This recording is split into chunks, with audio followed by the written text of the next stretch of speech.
Assalamualaikum warahmatullahi wabarakatuh. Nama saya Koneoto Limamati dari mahasiswa ahli jenjang Poltekkes Kemenkes Semarang. Ingin mereview hasil dari jurnal yang berjudul Analisa Kualitatif dan Kuantitatif Kandungan Borak pada Bakso menggunakan kertas turmerik, FRIR spektrometer dan spektrofotometer UV VIS oleh Bapak Dedi Susino pada Indonesian Journal of Health. Borak adalah senyawa kimia turunan dari logam berat boron. Borak sendiri merupakan antiseptik dan pembunuh kuman. Bahan ini banyak digunakan sebagai bahan anti jamur, pengawet kayu, dan antiseptik pada kosmetik. Menurut Peraturan Menteri Kesehatan RI Nomor 33 Tahun 2012 tentang bahan tambahan pangan, borak merupakan salah satu jenis dari bahan tambahan pangan yang dilarang digunakan dalam produk makanan. Dampak buruk dari mengkonsumsi borak yaitu menyebabkan iritasi saluran cerna yang ditandai dengan sakit kepala, pusing, mual, muntah, dan serta diare. Gejala lebih lanjut ditandai dengan badan menjadi lemas, kerusakan ginjal, bahkan shock yang berakibat kematian bila tertelan 5-10 gram per kilogram berat badan. Bakso sendiri adalah makanan yang banyak dikonsumsi karena penyajian yang praktis dan banyak tersedia di berbagai tempat. Serta harga bakso yang terjangkau oleh semua kalangan menjadi alasan bakso adalah makanan favorit bagi semua orang. Oleh sebab itu, biasanya oleh para pedagang dijadikan ajang untuk meraup untung yang sebesar-besarnya. Badan Pengawas Obat dan Makanan menyatakan bahwa bila borak diberikan pada bakso, akan membuat bakso itu menjadi sangat kenyal. Warna cenderung agak putih dan memiliki rasa yang justru lebih gurih. Sedangkan pada kerupuk yang mengandung borak akan memiliki tekstur yang sangat renyah tetapi terasa getir. Kurangnya edukasi dan harga yang murah menyebabkan para produsen nakal lebih memilih menggunakan borak sebagai bahan tambahan makanan tanpa melihat efek buruk yang akan terjadi kepada konsumen. Untuk bahan yang digunakan di sini adalah sampel bakso, kunyit, alkohol 70%, aquades, asam sulfat pekat, kemudian asam asetat glasial, kemudian etanol, kemudian standar kurkumin, standar borak. Untuk alat yang dipakai meliputi batang pengaduk, labu Erlenmeyer, FTIR spektrometer, oven, gelas biala, gelas ukur, labu ukur, mortal, termometer, blender, spektrofotometer, dan sentrifusa. Kemudian metode penelitian preparasi sampel menggunakan metode simple random sampling. Sampel bakso yang telah diambil kemudian dikemas dalam wadah plastik yang telah diberi kode sesuai dengan tempat pengambilan sampel. Kemudian sampel bakso dibawa ke laboratorium untuk dilakukan pengujian terhadap kandungan boraknya. Kontrol positif dan negatif sampel bakso adalah bakso yang dibuat sendiri. Pada kontrol negatif bahan yang digunakan sama dengan bahan pembuatan bakso pada umumnya, tanpa penambahan borak namun dengan kontrol positif. Bahan pembuat bakso ditambahkan borak dengan konsentrasi 10 gram per kilogram bahan. Kemudian cara pembuatan alat mendeteksi borak menggunakan kertas turmerik. Yang pertama diawali dengan mengupas kunyit, lalu dicuci, kemudian diparut. Kemudian air kunyit yang didapatkan lalu ditampung dan diukur menggunakan gelas ukur. Kemudian tambahkan sebanyak 10% alkohol 70% dari total volume air kunyit yang didapatkan. Kemudian ambil kertas saring, gunting persegi ukuran 8x8 cm dan celupkan dalam air kunyit.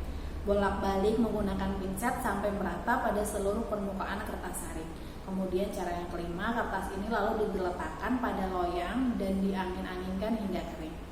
Kemudian analisa borak secara kualitatif dengan kertas turmerik. Yang pertama, sampel sebanyak 1 gram ditimbang, lalu ditambahkan aquades sebanyak 1/10. Kemudian campuran ini lalu di blender sampai halus dan disaring menggunakan kertas saring. Kemudian cairan yang didapatkan ditempatkan dalam gelas piala. Kemudian celupkan kertas turmerik selama 1-2 menit ke dalam cairan sampel. Bila kertas turmerik berubah warna menjadi merah kecoklatan, maka sampel positif mengandung borak. Kemudian penentuan kadar borak pada sampel bakso. Yang pertama, supernatan hasil isolasi borak dalam sampel bakso dipipet sebanyak 0,5 ml lalu ditambahkan sebanyak 0,5 ml larutan NaOH 10% dalam cawan porselen. Kemudian cawan ini dipanaskan di atas penanas air sampai larutan kering. Kemudian pemanasan dilanjutkan dengan menggunakan oven pada suhu 1000 selama kurang lebih 10-50 derajat Celcius selama 5 menit. Kemudian setelah kering, ke dalam cawan porselen ditambahkan 1 ml larutan kurkumin 0,125% dan dipanaskan sambil diaduk selama 3 menit. Setelah dingin, ke dalam cawan tersebut ditambahkan 1,5 ml asam larutan asam sulfat dan asam asetat 1:1 sambil diaduk-aduk sampai tidak ada warna kuning baik pada cawan maupun pengaduk, lalu diamkan selama kurang lebih 8 menit. Setelah itu larutan yang terbentuk lalu ditambahkan sedikit etanol absolut, kemudian disaring dengan kertas saring lalu dimasukkan ke dalam labu ukur 25 ml dan diecerkan dengan etanol sampai garis tanda. Kemudian hasil saringan larutan yang sudah dipreparasi tersebut dikumpulkan dan diamati serapannya pada panjang gelombang 428 mm pada alat spektrometer UV FIS.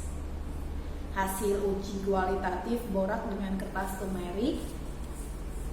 Kertas turmerik yang dihasilkan dengan menggunakan ekstrak kunyit menghasilkan warna kuning pada kertas saringnya. Jika sampel mengandung borak, maka akan terjadi perubahan warna pada kertas turmerik dari kuning menjadi coklat kemerahan. Warna coklat kemerahan ini merupakan warna dari kompleks boron kurkumin, yaitu rosianin. Adanya borak pada makanan khususnya bakso merupakan suatu pelanggaran dalam proses produksi makanan olahan. Dalam hal ini, sesuai dengan Standar Nasional Indonesia nomor 01/3818/1995 tentang syarat bakso, harus tidak boleh menggunakan boraks sedikit pun. Undang-Undang Nomor 7 Tahun 96 tentang pangan juga disebutkan bahwa setiap orang yang memproduksi pangan untuk diedarkan dilarang menggunakan bahan tambahan pangan apapun yang dilarang ataupun melampaui batas maksimal yang telah ditetapkan. Kemudian hasil penelitian menunjukkan bahwa semua sampel yang diuji menggunakan kertas turmerik tidak mengandung borak, hasil positif hanya didapatkan pada kontrol positif yang ditandai dengan adanya perubahan warna kertas turmerik dari kuning menjadi coklat. Selain kontrol positif, digunakan pula larutan standar borak dengan konsentrasi 3000 mikrogram per mili. Hasil menunjukkan bahwa kertas turmerik yang dibuat mampu membaca borak pada konsentrasi tersebut dan menunjukkan adanya perubahan warna pada kertas turmerik dari kuning menjadi merah kecoklatan. Adanya perbedaan dalam hal limit deteksi uji kualitatif menggunakan kertas turmerik pada analisa borak disebabkan karena perbedaan konsentrasi kurkumin yang didapatkan saat ekstraksi kunyit. Kemudian adanya kemungkinan perubahan warna pada kertas turmerik yang sangat kecil memungkinkan terdeteksinya borak dalam sampel. Namun karena keterbatasan dalam penglihatan diperlukan analisa kuantitatif agar hasilnya terlihat lebih jelas dan lebih tepat. Sekian, terima kasih.